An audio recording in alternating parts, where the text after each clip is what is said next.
ചികിത്സാ സഹായം ചോദിച്ചെത്തിയപ്പോൾ സുരേഷ് ഗോപി അപമാനിച്ച കുഞ്ഞിന്റെ ചികിത്സ ഏറ്റെടുത്ത് സർക്കാർ. സഹായം ചോദിച്ചെത്തിയ അമ്മയെയും കുഞ്ഞിനെയും സുരേഷ് ഗോപി അപമാനിക്കുകയും ഗോവിന്ദൻ മാസ്റ്ററോട് പോയി ചോദിക്കാൻ പറയുകയും ചെയ്തിരുന്നു. കൈരളി ന്യൂസ് വാർത്തയെ തുടർന്നാണ് മന്ത്രിയുടെ ഇടപെടൽ. വിവരങ്ങളുമായി തിരുവനന്തപുരത്ത് നിന്ന് ഷീജ ചേരുന്നുണ്ട്. ഷീജ, ഇപ്പോൾ എം.വി. ഗോവിന്ദൻ മാസ്റ്റർ തന്നെ ഫേസ്ബുക്ക് പോസ്റ്റിലൂടെ ഇക്കാര്യം കേരളം ചേർത്ത് പിടിക്കും ഈ കുഞ്ഞിനെ എന്ന് ഗോവിന്ദൻ മാസ്റ്റർ തന്നെ പറഞ്ഞിരിക്കുന്നു. സുരേഷ് ഗോപി പറഞ്ഞില്ലെങ്കിലും ചേർത്ത് പിടിക്കുന്നതാണ് കേരളം, ഗോവിന്ദൻ മാസ്റ്റർ എന്ന് അറിയുകയും ചെയ്യും. എന്താണ് അവിടെ നൽകാൻ കഴിയുന്ന ഏറ്റവും പുതിയ വിവരങ്ങൾ? മന്ത്രി എന്തൊക്കെ കാര്യങ്ങളാണ് ഇതുമായി ബന്ധപ്പെട്ട് പറഞ്ഞത്? തീർച്ചയായും ഏതായാലും സുരേഷ് ഗോപിയുടെ പെരുമാറ്റം അതിനെതിരെ വലിയ തോതിൽ തന്നെ വിമർശനങ്ങൾ ഉയർന്നു വന്നിരുന്നു. ഏതായാലും ഇപ്പോൾ ആ കുഞ്ഞിന്റെ അമ്മയെ വിളിച്ച് അതായത് ആരോഗ്യവകുപ്പ് മന്ത്രി തന്നെ വിളിച്ച് എല്ലാ ചികിത്സയും ഉറപ്പാക്കിയിട്ടുണ്ട് സംസ്ഥാന സർക്കാർ എന്നുള്ളത് അറിയിച്ചിട്ടുണ്ട്. കാരണം 2 വയസ്സുകാരന്റെ ചികിത്സ ഉറപ്പാക്കുമെന്നുള്ള ഉറപ്പ് അത് നേരിട്ട് തന്നെ അമ്മയ്ക്ക് നൽകിയിട്ടുണ്ട് എന്നുള്ള കാര്യം മന്ത്രി വീണ ജോർജ് അറിയിച്ചിട്ടുണ്ട്. കോയമ്പത്തൂർ സ്വദേശിയും മലയാളിയുമായ സിന്ധുവിന്റെ മകനാണ് ആരോഗ്യവകുപ്പ് അപൂർവ രോഗത്തിനുള്ള ഈ ഒരു വിലപിടിപ്പുള്ള മരുന്ന് നൽകുന്നത്. കുഞ്ഞിന് ചികിത്സാ സഹായം ചോദിച്ചെത്തിയ അമ്മയെ അധിക്ഷേപിച്ചത് വലിയ വിവാദമായതിനെ തുടർന്ന് ഈ ഒരു വിഷയം ശ്രദ്ധയിൽപ്പെട്ടപ്പോൾ തന്നെ ആരോഗ്യവകുപ്പ് അടിയന്തരമായി വിഷയത്തിൽ ഇടപെടുകയായിരുന്നു. കൈരളി ന്യൂസാണ് ഈ ഒരു വാർത്ത ശ്രദ്ധയിൽപ്പെടുത്തിയിട്ടുണ്ടായിരുന്നത്.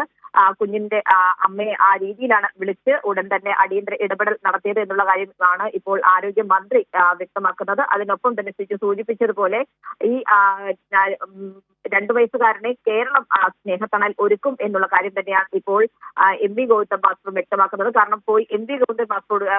ഗോവിന്ദനോട് ചോദിക്കൂ എന്നുള്ളൊരു മറുപടിയായിരുന്നു സുരേഷ് ഗോപി ആ അമ്മയ്ക്ക് നൽകിയിട്ടുണ്ടായിരുന്നത്. അതുകൊണ്ട് തന്നെ സഹായം ചോദിച്ചു വരുന്നവരെ ആട്ടി ഓടിക്കുകയല്ല, ചേർത്ത് പിടിക്കലാണ് കേരളത്തിന്റെ സംസ്കാരം എന്നുള്ള കാര്യവും ഗോവിന്ദൻ മാസ്റ്റർ പറയുന്നു. ആ കരുതൽ ഉറപ്പാക്കാൻ സർക്കാർ തയ്യാറായിരിക്കുകയാണ്.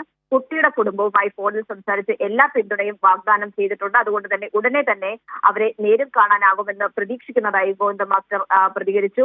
കുട്ടിക്ക് ചികിത്സ ഉറപ്പാക്കുമെന്നുള്ള കാര്യം ആരോഗ്യമന്ത്രി തന്നെ നേരിട്ട് വിളിച്ചു പറഞ്ഞ ഈ ഒരു സാഹചര്യത്തിൽ മലയാളികളുടെ സ്നേഹവും കരുതലും ഒരിക്കൽ കൂടി ലോകത്തിന് മുൻപിൽ തെളിമയോടുകൂടി നിലനിൽക്കുന്നു എന്നുള്ള കാര്യം തന്നെയാണ് ഇപ്പോൾ ഗോവിന്ദൻ മാസ്റ്ററും പ്രതികരിച്ചിരിക്കുന്നത്.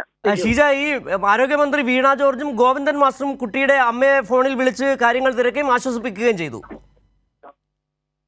നിലവിലിപ്പോൾ ആരോഗ്യമന്ത്രിയാണ് നേരിട്ട് ഈ വിഷയത്തിൽ ഇടപെട്ട് ആ കുഞ്ഞിന്റെ അമ്മയുമായി ഫോണിൽ വിളിച്ച് കുഞ്ഞിന്റെ ചികിത്സ അത് പൂർണ്ണമായും സംസ്ഥാന സർക്കാർ തന്നെ ചെയ്തു തരും എന്നുള്ള കാര്യം ഉറപ്പു നൽകിയിരിക്കുന്നത്. ഈ വിഷയത്തിലുള്ള ഒരു പ്രതികരണമായിട്ടാണ് ഇപ്പോൾ ഗോവിന്ദൻ മാസ്റ്ററുടെ പ്രതികരണം വന്നിട്ടുള്ളത്. അതിൽ പറയുന്നത് അതായത് കൃത്യമായ രീതിയിൽ സർക്കാർ ഈ വിഷയത്തിൽ ഇടപെട്ടിട്ടുണ്ട്, ആട്ടി ഓടിക്കലല്ല, കേരളം ചേർത്ത് പിടിക്കും എന്നുള്ള കാര്യം തന്നെയാണ് അദ്ദേഹം സൂചിപ്പിച്ചത്. പ്രത്യേകിച്ച് ഈ ഒരു വിഷയത്തിൽ ഇദ്ദേഹത്തിന്റെ പ്രതികരണം ഇപ്പോൾ വളരെ പ്രസക്തമാണ്. കാരണം പോയി ഗോവിന്ദൻ മാസ്റ്ററോട് ചോദിക്കൂ എന്നുള്ളൊരു മറുപടിയാണ് സുരേഷ് ഗോപി ആ കുഞ്ഞിന്റെ അമ്മയ്ക്ക് നൽകിയിട്ടുണ്ടായിരുന്നത്. അതുകൊണ്ട് തന്നെ ഒരു തരത്തിലും ആരെയും ആട്ടി ഓടിക്കുന്ന സമീപനമല്ല സംസ്ഥാന സർക്കാരിനും LDFനും ഉള്ളത് എന്നുള്ള കാര്യം കൂടിയാണ് ഇപ്പോൾ ഗോവിന്ദൻ മാസ്റ്റർ അടിവരയിട്ട് വ്യക്തമാക്കിയത്. ശരി, ഷീജയാണ് വിവരങ്ങൾ നൽകിയത്.